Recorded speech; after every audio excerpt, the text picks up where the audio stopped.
قرآن پاک کی وہ آیات جن کے اندر کافروں کا، مشرکوں کا، اللہ کے دشمنوں کا ذکر ہوا، ان آیات سے وہ آیات زیادہ افضل ہیں کہ جن کے اندر ایمان والوں کا ذکر ہوا، اور جن آیات کے اندر ایمان والوں کا ذکر ہوا ان آیات سے وہ آیات زیادہ افضل ہیں جن کے اندر اولیاء کرام کا ذکر ہوا۔ جن آیات کے اندر اولیاء کرام کا ذکر خیر موجود ہے، ان آیات سے وہ آیات زیادہ افضل ہیں کہ جن کے اندر اللہ تبارک و تعالیٰ کے انبیاء کرام کا، اللہ کے رسولوں کا ذکر ہوا۔ اسی طرح ان آیات سے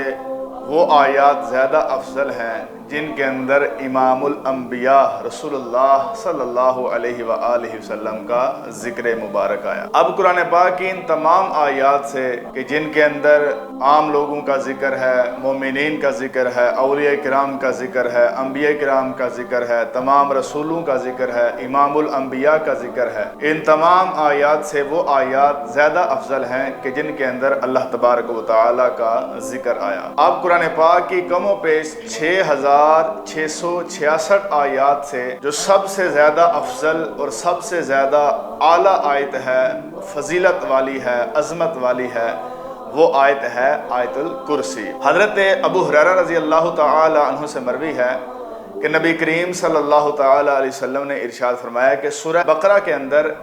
ایک ایسی آیت ہے کہ جو تمام آیتوں کی سردار ہے، اور وہ آیت آیت الکرسی ہے، اور یہ آیت جس گھر کے اندر پڑھی جائے اس گھر سے شیطان بھاگ جاتا ہے۔ اللہ تبارک و تعالی آیت الکرسی کی ہم سب کو زیادہ سے زیادہ برکتیں حاصل کرنے کی توفیق عطا فرمائے۔